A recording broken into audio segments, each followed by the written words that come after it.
ಶ್ರೀ ಗುರು ಅಲ್ಲಮಪ್ರಭುದೇವರ ವಚನ. ನಾನು ನೀನೆಂಬುದು ತಾನಿಲ್ಲ, ತಾನರಿದ ಬಳಿಕ ಮತ್ತೇನು ಇಲ್ಲ.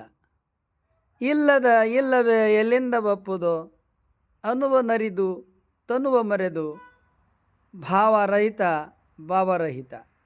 ಗುಹೇಶ್ವರ. ಇದು ಶ್ರೀ ಗುರು ಅಲ್ಲಮಪ್ರಭುದೇವರ ವಚನ. ಈ ವಚನದಲ್ಲಿ ಮಹಾಮಾನವತಾವಾದದ ಚಿಂತನೆಯನ್ನು ಅಲ್ಲಮಪ್ರಭುದೇವರು ಅಭಿವ್ಯಕ್ತಿ ಮಾಡಿದ್ದಾರೆ. ನಾನು ನೀನೆಂಬುದು ತಾನಿಲ್ಲ.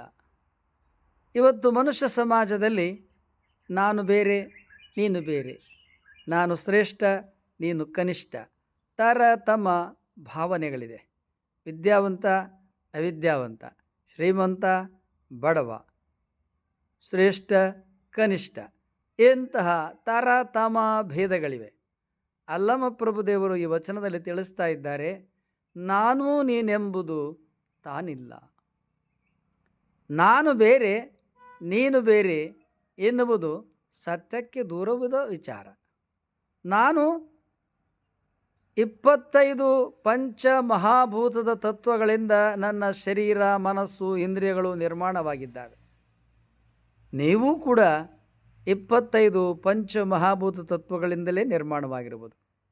ಅಂಗತತ್ವಗಳು 25, ಲಿಂಗ ತತ್ವಗಳು 11, ಒಟ್ಟು 36 ತತ್ವಗಳಿಂದ ಜೀವಾತ್ಮ ಮತ್ತು ಪರಮಾತ್ಮ ಸಂಬಂಧವಾಗಿ ಮನುಷ್ಯ ದೇಹವನ್ನು ಪಡೆದುಕೊಂಡು ಬಂದಿದ್ದಾನೆ. ಪ್ರತಿಯೊಬ್ಬರ ಶರೀರದಲ್ಲಿಯೂ ಕೂಡ ಭೂಮಿ, ನೀರು, ಗಾಳಿ, ಅಗ್ನಿ, ಆಕಾಶ ಇಂತಹ ಪಂಚಮಹಾಭೂತಗಳು ಇವೆ. ಎಲ್ಲರೂ ಕೂಡ ಈ ಪಂಚಮಹಾಭೂತಗಳಲ್ಲಿ ನಿರ್ಮಾಣವಾಗಿದ್ದಾರೆ, ಪಂಚಮಹಾಭೂತಗಳಲ್ಲಿ ಬಾಳಿದ್ದಾರೆ, ಪಂಚಮಹಾಭೂತಗಳಲ್ಲಿ ಬಿಡುಗಡೆ ಹೊಂದಿದ್ದಾರೆ. ಅಂದಮೇಲೆ ನಾನು ಹೇಗೆ ಬೇರೆ, ನೀನು ಹೇಗೆ ಬೇರೆ? ನಾನೂ ಕೂಡ ಪಂಚಮಹಾಭೂತಗಳಿಂದ ನಿರ್ಮಾಣವಾದವನು, ನೀವು ಕೂಡ ಪಂಚಮಹಾಭೂತಗಳಿಂದ ನಿರ್ಮಾಣವಾದವರು. ಆದ ಕಾರಣ ನಾನು ನೀನೆಂಬುದು ತಾನಿಲ್ಲ. ನಾನು ಬೇರೆ, ನೀನು ಬೇರೆ ಎನ್ನುವ ತಾರತಮ ಭೇದಗಳಿಲ್ಲ. ತಾನರಿದ ಬಳಿಕ ಮತ್ತೇನು ಇಲ್ಲ. ನಮ್ಮನ್ನು ನಾವು ತಿಳಿದುಕೊಂಡ್ರೆ ಮತ್ತೆ ತಿಳಿತಕ್ಕಂಥದ್ದು ಈ ಜಗತ್ತಿನಲ್ಲಿ ಬೇರೆ ಏನೂ ಇಲ್ಲ. ಏನು ಹಾಗಂದರೆ, ನಮ್ಮನ್ನು ನಾವು ತಿಳಿಯುವುದು ಎಂಬುದಾಗಿ ಹೇಳಿದರೆ ಏನು? ನಾನು ಶರೀರವನ್ನು ಧರಿಸಿ ಬಂದಿರುವ ಜೀವನು. ನನ್ನಲ್ಲಿ ಪಂಚೇಂದ್ರಿಯಗಳಿದ್ದಾವೆ, 4 ಅಂತಃಕರಣಗಳು, ಮನಬುದ್ಧಿ ಚಿತ್ತ ಅಹಂಕಾರಗಳಿದ್ದಾವೆ. ಇನ್ನೊಬ್ಬರಲ್ಲೂ ಪಂಚೇಂದ್ರಿಯಗಳು, ಇನ್ನೊಬ್ಬರಲ್ಲಿಯೂ 4 ಮನ ಚಿತ್ತ ಬುದ್ಧಿ ಅಹಂಕಾರಗಳು.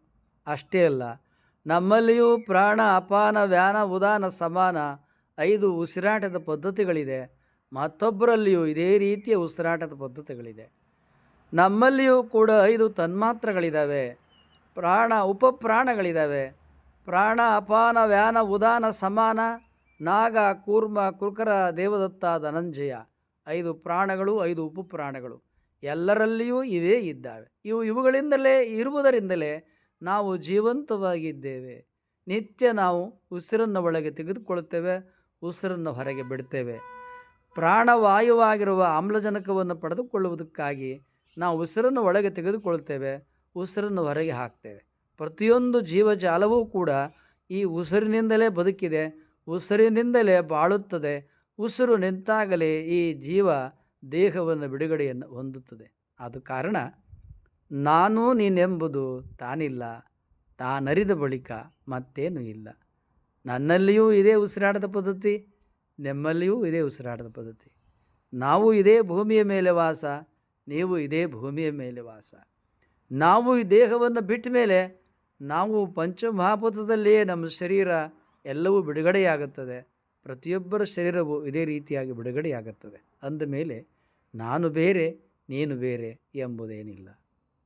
ತಾನರಿದ ಬಳಿಕ ಮತ್ತೇನೂ ಇಲ್ಲ. ಇದನ್ನು ನಾವು ತಿಳ್ಕೊಂಡ ಮೇಲೆ ಮತ್ತೆ ತಿಳಿತಕ್ಕಂಥದ್ದು ಏನೂ ಇಲ್ಲ. ಈ ಜಗತ್ತು ನಿರ್ಮಾಣವಾಗಿರುವುದೇ ಪಂಚಮಹಾಭೂತಗಳಿಂದ. ಗಿಡ, ಮರ, ಪಶು, ಪಕ್ಷಿ, ಪ್ರಾಣಿ, ಜೀವ, ಜಾಲ ಎಲ್ಲವುಗಳಿಗೂ ಕೂಡ ಪಂಚಮಹಾಭೂತಗಳೇ ಬೇಕು. ಅವು ಗಿಡ ಮರಗಳೂ ಕೂಡ ಉಸಿರಾಟ ಮಾಡ್ತವೆ. ಗಿಡ ಮರಗಳು ಕೂಡ ಬೇರಿನಿಂದ ನೀರನ್ನು ಹೀರಿದುಕೊಳ್ತವೆ. ಗಿಡ ಮರಗಳು ಕೂಡ ಸೂರ್ಯನ ಬೆಳಕನ್ನು ಸ್ವೀಕಾರ ಮಾಡ್ತವೆ. ಗಿಡ ಮರಗಳೂ ಕೂಡ ಈ ಆಕಾಶದೊಳಗ, ಈ ಬಯಲಿನಲ್ಲಿ ತಾವು ಜೀವನವನ್ನು ಮಾಡಿದ್ದಾವೆ. ನಾವು ಮನೆಯನ್ನು ಕಟ್ಕೊಂಡು ಜೀವನ ಮಾಡ್ತೇವೆ. ಹಕ್ಕಿ ಪಕ್ಷಿಗಳು ತಾವು ಗೂಡನ್ನು ಕಟ್ಕೊಳ್ತವೆ, ಕೆಲವು ಗೂಡಿಲ್ಲದೆ ಬದುಕ್ತವೆ. ಹೀಗೆ ನಾನು ನೀನೆಂಬುದು ತಾನಿಲ್ಲ, ತಾನರಿತ ಬಳಿಕ ಮತ್ತೇನೂ ಇಲ್ಲ. ಇಲ್ಲದ ಇಲ್ಲವೇ ಎಲ್ಲಿಂದ ಬಪ್ಪುದೋ, ಅನುವ ನರಿದು ತನುವ ಮರೆದೆ. ಇನ್ನೂ ಬೇರೆ ಏನೋ ಇದೆ ಎಂಬುದಾಗಿ ಹೇಳಿದರೆ ಬೇರೆ ಏನಿದೆ? ಭೂಮಿ ಇದೆ, ನೀರಿದೆ, ಅಗ್ನಿ ಇದೆ, ವಾಯು ಇದೆ, ಆಕಾಶ ಇದೆ. ಈ ಪಂಚಮಹಾಭೂತಗಳಿಂದ ಈ ಜಗತ್ತೆಲ್ಲವೂ ನಿರ್ಮಾಣವಾಗಿದೆ. ಬೆಟ್ಟ, ಗುಡ್ಡ, ಹೊಳೆ, ನದಿ, ಸಮುದ್ರ, ಕೆರೆ, ಕಟ್ಟೆ, ಕಾಲುವೆ, ಸಕಲ ಜೀವಜಾಲ. ಈ ಪಂಚಮಹಾಭೂತಗಳಿಲ್ಲ, ಇವು ಯಾವುದೂ ಇಲ್ಲ. ನಾವೂ ಇಲ್ಲ, ಜಗತ್ತು ಜೀವಜಾಲವೂ ಇಲ್ಲ. ಅನುವ ನರಿದು ತನುವ ಮರೆದೆ. ಇದು ಜಗತ್ತು ನಿರ್ಮಾಣವಾದ ದಾರಿ. ಇದನ್ನು ತಿಳಿದ ಮೇಲೆ ಅನುವ ನರಿತು ತನುವ ಮರೆದೆ. ನಾವು ಬಂದ ದಾರಿ ಪಂಚಮಹಾಭೂತಗಳು, ಬಿಡುಗಡೆಯಾಗುವ ದಾರಿ ಪಂಚಮಹಾಭೂತಗಳು. ಇಲ್ಲದ ಇಲ್ಲವೇ ಎಲ್ಲಿಂದ ಬಪ್ಪುದು. ಇನ್ನೂ ಏನೋ ಇದೆ ಎಂಬುದಾಗಿ ಹೇಳಿದರೆ ಪಂಚಮಹಾಭೂತಗಳಿಗಿಂತಲೂ ಬೇರೆಯಾದದ್ದು ಈ ಜಗತ್ತಿನಲ್ಲಿ ಬೇರೆ ಏನೂ ಇಲ್ಲ. ಎಲ್ಲವೂ ಪಂಚಮಹಾಭೂತಗಳಿಂದಲೇ ಕೋಟಿ ಕೋಟಿ ಸ್ವರೂಪಗಳು, ಕೋಟಿ ಕೋಟಿ ಜೀವಜಾಲಗಳು, ಬಿಲಿಯನ್ ಮಿಲಿಯನ್ ಗಟ್ಟಲೆ ಜೀವಜಾಲಗಳು ಇಲ್ಲಿ ಅನಂತ ಸ್ವರೂಪದಲ್ಲಿ, ಅನಂತ ರೂಪದಲ್ಲಿ, ಅನಂತ ಆಕಾರಗಳಲ್ಲಿ ನಿರ್ಮಾಣಗೊಂಡಿದ್ದ. ಆದ ಕಾರಣ ಅನುವ ನರಿದು ತನುವ ಮರೆದೆ.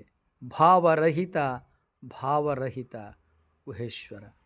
ಈ ಜಗತ್ತು ಮನುಷ್ಯ ಭಾವನೆಗಳನ್ನು ಉಳ್ಳವನಾಗಿದ್ದಾನೆ. ಪಶು ಪಕ್ಷಿ ಪ್ರಾಣಿಗಳು ಕೂಡ ಭಾವನೆಗಳನ್ನು ಒಳಗೊಂಡವು. ಗಿಡ ಮರ ಜೀವ ಎಲ್ಲವೂ ಕೂಡ ಭಾವನೆಗಳನ್ನು ಪಡೆದುಕೊಂಡಿದ್ದಾವೆ. ಭಾವನೆ ಸ್ಪಂದನ ಇಲ್ಲದೆ ಇರುವುದು ಬೆಟ್ಟ.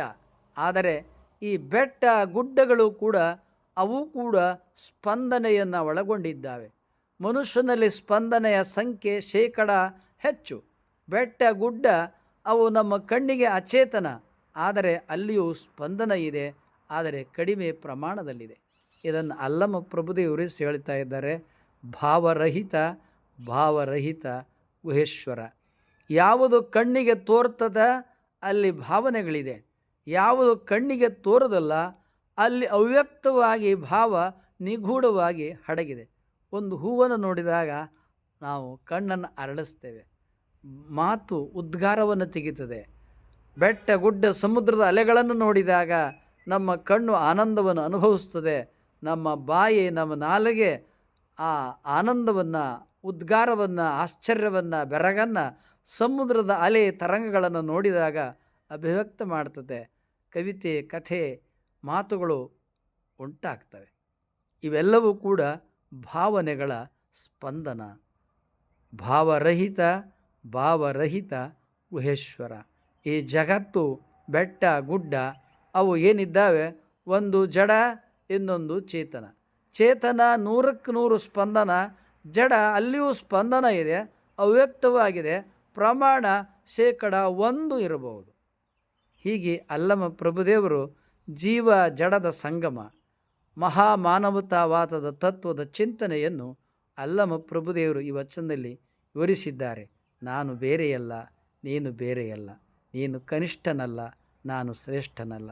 ನಾವೆಲ್ಲರೂ ಮನುಷ್ಯರು, ನಾವೆಲ್ಲರೂ ಪಂಚಮಹಾಭೂತಗಳಿಂದ ನಿರ್ಮಾಣವಾದವರು, ಪಂಚಮಹಾಭೂತಗಳಿಗೆ ಬಿಡುಗಡೆ ಆಗುವವರು. ಇದು ಶ್ರೀ ಗುರು ಅಲ್ಲಮ ಪ್ರಭುದೇವರ ಮಹಾಮಾನವತಾವಾದದ ಚಿಂತನೆ.